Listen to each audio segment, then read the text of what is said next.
Hai, assalamualaikum. Apa kabar semuanya? Semoga sehat selalu dan bahagia selalu ya. Terima kasih buat teman-teman yang udah mau klik dan nonton video aku. Dan buat teman-teman yang baru gabung di channel aku ucapkan selamat datang dan salam kenal. Perkenalkan, aku Rilla, seorang ibu rumah tangga yang juga memiliki usaha toko sembako di rumah. Support terus channel aku dengan cara like, comment, share, dan subscribe. Aktifkan juga lonceng notifikasi supaya kalian gak ketinggalan video-video terbaru dari aku. Terima kasih. Oke, jadi di video 2 minggu yang lalu itu ada salah satu request dari sahabat aku yaitu Bu Cahyo Vlog. Jadi untuk isi komennya itu, Assalamualaikum, hai mam, semoga usahanya sukses selalu ya, amin. Request dong tips, triknya, cara persiapan awal buka warung sembako, barang-barang apa aja yang harus dijual apabila buka warung sembako di perumahan yang akses masuknya ke dalam jauh dari jalan raya. Terima kasih. Oke, Masya Allah. Ini tuh request yang menarik ya, karena memang terus terang untuk perumahan aku ini meskipun berada di daerah perumahan yang bisa dibilang cukup luas, bukan di gang sempit, tapi kalau untuk target pelanggannya menurut aku susah-susah gampang ya, karena kan di daerah perumahan aku ini meskipun banyak penduduk tapi untuk lingkungannya cenderung sepi. Jadi saat pertama kali aku membuka usaha warung sembako ini, memang kan bangunan yang aku bangun ini memang peruntukannya untuk membuka usaha warung sembako, tapi karena pada saat awal itu modal kita nggak seberapa, masih sedikit, jadi bangunan yang luas tapi untuk barang jualannya tuh kelihatan sedikit. Jadi sebisa mungkin aku mengatur barang dagangan dengan rapi, terus aku kelompokkan sesuai kategori, kemudian aku juga memilih cat yang bukan warna putih ya, aku pilih abu-abu tapi yang muda, abu-abu terang. Terus sebaiknya teman-teman menghindari cat yang berwarna gelap ya, karena itu akan membuat warung kalian kelihatan gelap.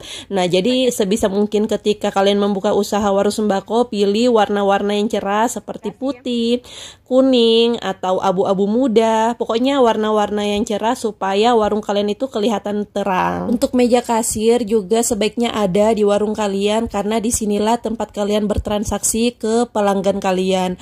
Nah, kalau untuk meja kasir aku ini sederhana aja ya teman-teman, bener-bener yang murah meriah. Kalau kalian bisa lihat di warung-warung sembako yang besar itu mereka udah modern, bahkan udah ada komputer untuk dan juga alat barcode. Kalau warung aku ya seperti ini aja teman-teman, dan juga kalkulator. Nah, ini juga kalkulatornya aku juga masih kalkulator jadul, pokoknya masih konvensional, tapi meskipun begitu untuk omsetnya nggak perlu diragukan ya teman-teman. Kalian bisa lihat, Masya Allah, warung aku nggak nyangka juga sih bisa berkembang seperti ini, padahal cuman berada di perumahan yang sepi, bukan sepi penduduk ya, penduduknya rame cuman kelihatan sepi. Ini bisa teman-teman lihat warung aku, bisa dibilang kayak setiap kali aku bikin video itu nggak pernah ada pelanggan yang datang belanja ya, karena memang aku ngontennya jarang ya pada saat rame pembeli, dan kalaupun untuk mengawasi pembeli itu aku cuman menggunakan CCTV. Ya, di video kapan hari juga pernah ada yang nanya dari Arfa Doni Lubis 7774, pintu tokonya kenapa nggak dibuka semua kak? Nah, sebenarnya di situ udah aku jawab ya di kolom komentar, tapi nggak apa-apa, di sini aku jadiin konten juga kenapa pintu toko aku itu nggak pernah dibuka semua, hanya dibuka sebagian. Jadi di sini aku jawab aja ya, karena kan sekarang lagi musim hujan ya untuk di daerah Sulawesi Selatan, khususnya daerah Maros.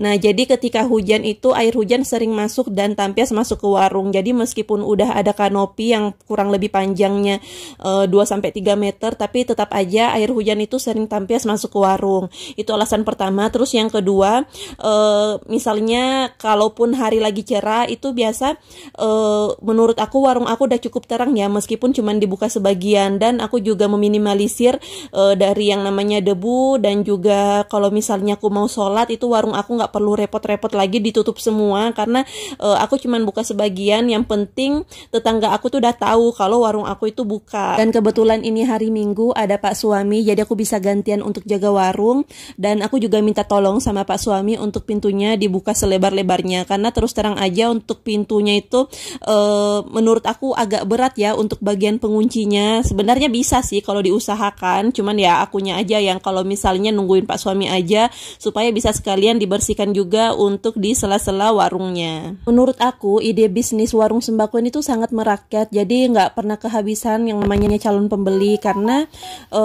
sorry ya, itu tadi ada notif dia aku lupa aktifkan mode pesawat ketika mau dubbing. Jadi memang kalau aku mau dubbing seperti ini pasti aku aktifkan mode pesawat. Jadi mohon maaf kalau misalnya ada chat dari teman-teman yang mungkin aku slow respon, karena kalau mau dubbing seperti ini tuh menurut aku perlu sedikit konsentrasi ketika dubbing seperti ini, karena apa yang aku mau sampaikan itu aku ngomongnya tuh sambil berpikir. Oke, lanjut ya ke pembahasan yang tadi. Oke, jadi yang namanya warung sembako itu insya Allah nggak bakalan kehabisan calon pembeli, karena apa yang kita jual itu merupakan barang-barang yang dibutuhkan oleh masyarakat. Tapi meskipun begitu, yang namanya kita usaha perlu yang namanya inovasi, supaya apa yang kita usahakan ini tuh nggak ketinggalan zaman oleh para konsumen, supaya para tetangga atau pelanggan kita itu tetap mau berbelanja di warung kita secara nyaman. Contohnya yaitu kita bisa memperbarui menjadi warung sembako kekinian. Terus kalau nggak salah tadi inti pertanyaan dari Bu Cahyo Vlog yaitu apa aja sih barang-barang yang harus dijual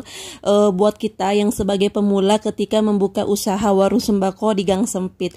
Sebenarnya menurut aku apa yang harus dijual itu yaitu tadi merupakan kebutuhan dari kita. Contohnya beras, air mineral, minyak goreng, telur, mie instan, perkopian, gula pasir, apalagi ya. Ya pokoknya teman-teman bisa lihat ya di sini awal aku membuka usaha warung sembako dulu itu ya aku jual beras, tapi nggak langsung banyak. Aku cuman jual 3 karung yang ukuran 5 kilo. Jadi ketika awal aku membuka usaha warung sembako ini tuh aku nggak jual beras literan ya. Tergantung di lingkungan teman-teman. Kalau misalnya para pelanggan kalian lebih suka beras literan ya nggak apa-apa kalian sediakan. Tapi kalau di lingkungan aku memang di awal-awal itu para tetangga aku itu memang lebih seringnya membeli beras kemasan. Jadi yang aku sediakan juga beras kemasan. Tapi makin kesini karena ada tetangga aku yang bukan pengusaha sih, penjual nasi kuning sama nasi uduk. Jadi beliau itu lebih seringnya beli beras literan ke aku. Beliau request seperti itu ya. Pokoknya apa yang mereka butuhkan, misalnya kayak styrofoam, telur, kerupuk, semuanya aku sediakan ya, supaya mereka nggak perlu jauh-jauh lagi pergi ke pasar untuk memenuhi kebutuhan untuk jualan mereka. Tapi ya itu tadi aku memberikan sedikit harga miring supaya mereka itu berbelanja di warung aku secara kontinu atau terus menerus. Di awal video tadi juga aku udah videoin untuk tabung gas ya teman-teman. Jadi meskipun aku tinggal di daerah perumahan yang bisa dibilang kayak menengah ke atas, tapi banyak juga ya tetangga aku yang sebenarnya mereka itu cuma ngontrak dan untuk penghasilannya mungkin bisa dibilang UMR. Jadi aku juga tetap menyediakan untuk tabung gas 3 kilo. Nah itu juga wajib ya teman-teman ketika kalian membuka usaha warung sembako, karena yang namanya tabung gas itu ya merupakan kebutuhan. Bahkan anak kos pun biasanya juga tetap memiliki kompor untuk mereka berhemat. Dan juga di perumahan aku ini tuh juga ada anak kos ya. Jadi untuk anak kos itu mereka tuh kerjanya di koperasi dan juga kerja sebagian di bandara. Jadi cara mereka berhemat yaitu dengan masak sendiri, gak selalu beli. Dan biasanya kalau mau masak sendiri ya alhasil mereka untuk membeli bahan makanannya pastinya di warung terdekat. Dan alhamdulillah di warung aku itu berusaha bagaimana caranya melengkapi apa yang menjadi kebutuhan mereka, bahan makanan mereka, kayak misalnya perbumbuan dapur, mie instan, beras, nugget pun juga aku jual ya teman-teman. Tapi yang aku jual itu bukan nugget kemasan, tapi nugget curah. Terus aku bungkus kecil-kecil kemasan 7.000. Itu sangat membantu para tetangga aku ketika mereka ingin mendapatkan variasi makanan. Oh ya, aku juga sebenarnya tertarik yang menjual sayuran segar, karena aku sempat nonton channel, kalau nggak salah nama channelnya Fitri Lisa. Jadi di warung beliau itu ada showcase yang khusus untuk jualan sayuran segar. Jadi sayurnya itu di packing pakai plastik, apa sih namanya? Aku lupa namanya, pokoknya dikemas secara menarik, kemudian disusun di showcase. Jadi tuh meskipun warungnya sama kayak warung aku seperti ini, kecil-kecilan, tapi dia tuh udah ada showcase untuk jualan sayur. Nah, awalnya aku kepingin kayak gitu, tapi di perumahan aku itu setiap paginya ada mobil, 2 mobil yang jualan sayur keliling di perumahan aku. Jadi aku nggak mau menutup rezeki mereka, nggak apa-apa. Itu ya pokoknya kita berbagi aja ya teman-teman. Jadi warung aku ya khusus untuk menjual kebutuhan. Jadi kalau untuk sayur-sayuran, tetangga aku bisa membeli di pedagang sayur yang lewat setiap paginya. Selanjutnya yang wajib kalian jual di warung sembako yaitu popok bayi dan pembalut, karena itu merupakan kebutuhan wajib bagi orang tua yang memiliki bayi dan juga para remaja yang ketika udah memasuki masa pubertas pastinya membutuhkan yang namanya pembalut sampai usia dewasa ya. Selanjutnya yaitu persabunan ya, karena ini merupakan salah satu pilihan yang bisa teman-teman jual, yaitu sabun dan shampoo. Dan biasanya yang paling laris itu kemasan kecil ya. Dan di sini kalau aku jualnya berbagai macam varian ukuran, karena memang tetangga aku ada juga cari yang kemasan kecil, ada juga sekalian beli yang kemasan refill besar.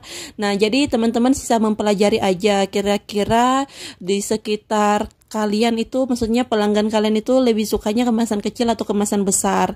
Nah, tapi kalau untuk yang masih newbie atau masih pemula, sebaiknya beli kemasannya yang kecil-kecil dulu ya. Nanti kalau misalnya ada tetangga kalian yang request kemasan besar, baru deh kalian coba lengkapi. Kemudian pasta gigi. Nah, untuk pasta gigi dulu pada saat awal aku membuka usaha warung sembako ini, aku cuma nyetok satu varian merek aja. Tapi karena makin kesini aku coba jual apa yang aku pakai. Jadi yang aku pakai itu antara close up atau Pepsodent herbal.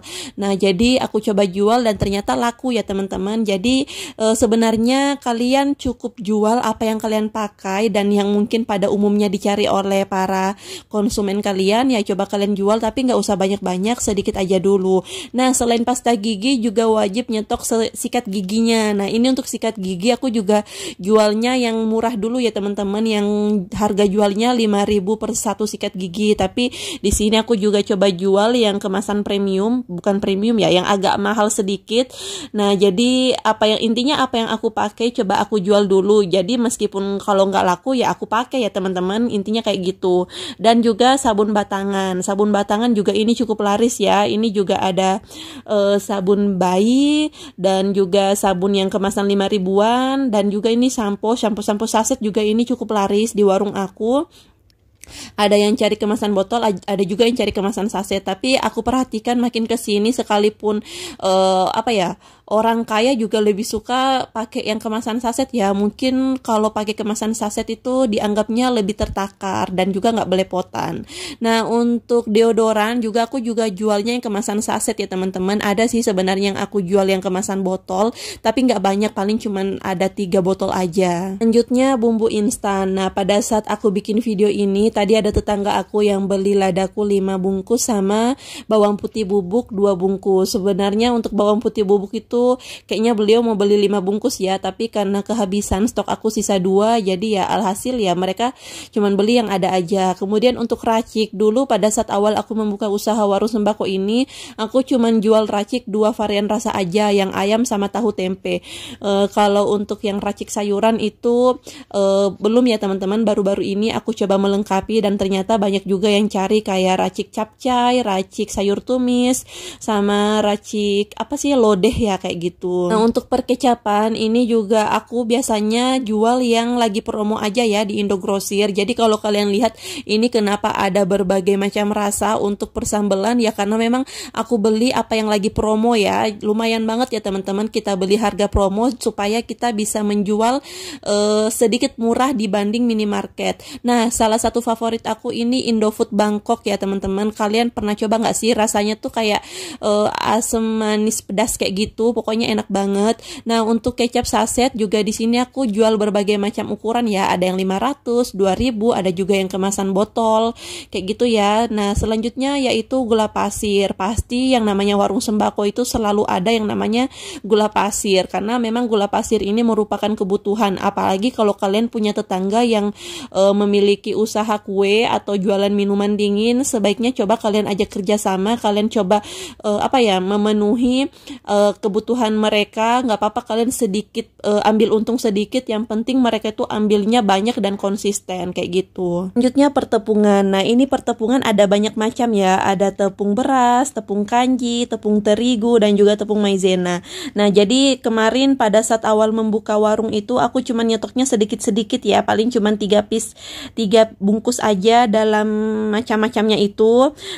Memang aku nggak pernah berani nyetok banyak ketika awal membuka usaha warung sembako ya teman-teman, karena kita mempelajari dulu target pasar kita, kira-kira ada nggak ya yang mau beli produk ini kayak gitu. Dan ternyata ada teman-teman. Jadi kalau memang laku nggak apa-apa, kalian nyetok sekalian banyak aja. Tadi juga ada mentega ya teman-teman. Jadi mentega juga itu bisa dibilang cukup wajib, karena biasanya para anak tetangga aku kalau misalnya dibuatin bekal lebih sukanya tumis-tumisannya tuh pakai mentega. Terus yang kedua selanjutnya yaitu minuman dingin. Nah, untuk minuman dingin ini dulu aku cuma nyetok yang kemasan gelas aja ya teman-teman, tapi ya itu tadi kenapa sekarang udah mulai rame, udah mulai banyak, karena ya itu tadi permintaan konsumen. Awalnya sih ya aku jual apa yang aku mau minum, misalnya kayak aku kan memang pecinta kopi ya, aku coba beli variasi kopi yang kepingin aku coba, kayak misalnya Nescafe atau kopi kenangan. Itu aku dulu coba-coba beli untuk pribadi ya, tapi aku langsung beli 3, terus aku pajang di kulkas dan ternyata laku.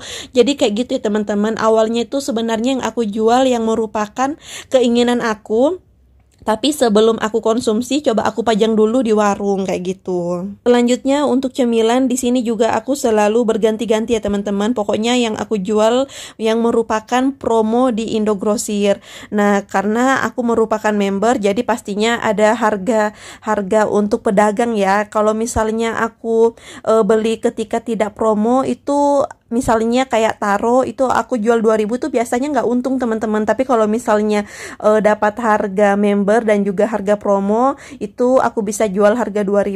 Jadi tetangga-tetangga aku itu kadang mikir ada nggak sih untungnya warung aku itu menjual seperti ini, karena kalau di warung luar atau bahkan di sekolah anak-anak mereka itu udah nggak ada jual taro harga 2.000, pasti udah harga 3.000. Bahkan kayak french fries itu yang aku jual harga 4.000, tapi kalau di warung sebelah itu udah harga 5.000. Pokoknya seperti itu ya teman-teman. Jadi itulah pentingnya kita survei harga di mana yang termurah, di situ kita belanja. Selanjutnya kayak cemilan yang seperti Superstar, Nexstar, Coklatos, apalagi ya, pokoknya cemilan-cemilan seperti ini itu kan aku belanjanya langsung di distributor. Jadi enaknya kalau berbelanja di distributor itu kita mendapatkan harga sedikit lebih murah dari harga grosir. Jadi nggak semuanya itu aku belanjanya di Indogrosir, ada juga yang aku berbelanjanya di distributor dan juga di pasar ya teman-teman. Pokoknya disitulah pentingnya kita perbandingan harga, survei pasar, di mana yang termurah di situ kita belanja. Tapi belanjanya jangan yang jauh-jauh, jangan sampai kalian itu habis di bensin kayak gitu ya teman-teman. Terasa ya ini udah di penghujung video. Terima kasih buat teman-teman yang udah setia nonton videoku dari awal sampai selesai. Bila kalian merasa video aku ini bermanfaat, boleh banget ya share link video aku di tab komunitas kalian. Dan teman-teman juga aku minta tolong supportnya buat follow Shopee aku, karena saat ini aku lagi belajar di Shopee affiliate. Semoga ada manfaat yang bisa kalian dapat dari video sederhana aku ini. Mohon maaf kalau misalnya aku ada salah kata dan perbuatan di video ini. Sampai jumpa di video berikutnya. Wassalamualaikum warahmatullahi wabarakatuh. Dah.